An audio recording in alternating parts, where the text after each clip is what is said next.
செந்தில் அவங்க எல்லாரும் சேர்ந்து நடத்திட்டு இருக்காங்க. ரொம்ப ஒரு சிறப்பான ஒரு ரேம்ப் ஷோவா இருந்தது. குழந்தைங்க வந்து உண்மையிலேயே ஸ்பெஷலானவங்க நிரூபிக்கிற மாதிரி இருந்தது. இந்த மாதிரியான விஷயங்களுக்கு நிறைய கொள்கை ரீதியான முடிவுகள் அரசாங்கத்தில் எடுத்துக்காங்க.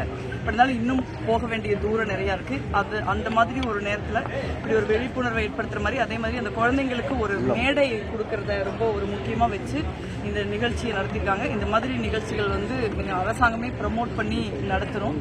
கரூரில் இப்படி ஒரு நிகழ்ச்சியை சிறப்பாக நடத்தின ஜெயஸ்ரீ செந்தில் அவர்களுக்கு என்னுடைய மனமார்ந்த நன்றி தெரிவித்துள்ளேன். இந்த நிகழ்ச்சியால ஆட்டிசம் குழந்தைகளுக்கு என்ன மாதிரியான நன்மை கிடைக்க இல்ல, அந்த குழந்தைங்களுக்கு ஒரு ஸ்பேஸ் கிடைக்குது இல்ல. இப்ப எல்லாருக்கும் ஒரு மேடை கிடைக்குது. நீங்க நார்மலா ஸ்கூல்ல படிக்கிற குழந்தைங்களுக்கு இல்ல எல்லாருக்குமே ஏதோ ஒரு விதத்துல ஒரு மேடை கிடைக்குது.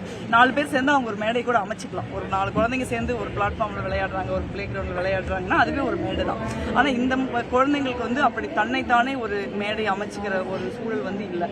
அந்த மாதிரி ஒரு சூழல்ல இந்த மாதிரி ஒரு மேடைங்கிறது, அது அவங்களுக்கு நல்ல ட்ரெஸ் அழகா ட்ரெஸ் பண்றது, நடக்கிறது, குழந்தைங்களோட இதெல்லாம் குழந்தைங்களோட எளிய விருப்பங்கள்.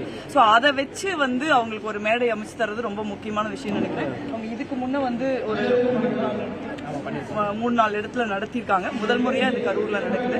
தமிழ்நாடு முழுக்க வந்து இந்த மாதிரியான மேடைகளை வந்து நம்ம அமைச்சு தரணும். குழந்தைங்களுக்கு இதுக்கான அவசியம் இருக்குங்கிறத நானும் இதுல இருந்து புரிஞ்சுக்கிட்டேன். அவங்க கரூர் மெடிக்கல் காலேஜில் ஒரு ஆட்டிசம் சென்டர் இருக்கு. அந்த ஆட்டிசம் சென்டர் ரொம்ப சிறப்பாகவும் செயல்பட்டு இருக்கு. ஆட்டிசம் சென்டர்ல இருந்தும் இன்னைக்கு குழந்தைங்க வந்திருக்காங்க ரேம்ப் வாக்கு. கரூர் ஆட்டிசம் சென்டரை பொறுத்த வரைக்கும் மெடிக்கல் காலேஜில் ரொம்ப சிறப்பாக தான் நடந்துருக்கு.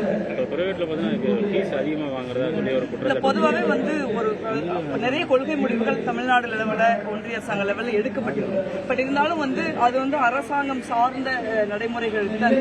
தனியார் விஷயங்களே வந்து ஒரு பாலிசி தேவைதான். நான் அதை நீங்க சொல்ல கரெக்ட் தான். அதுக்கான ஒரு முயற்சியை நிச்சயமா நம்ம முன்னெடுக்கணும்.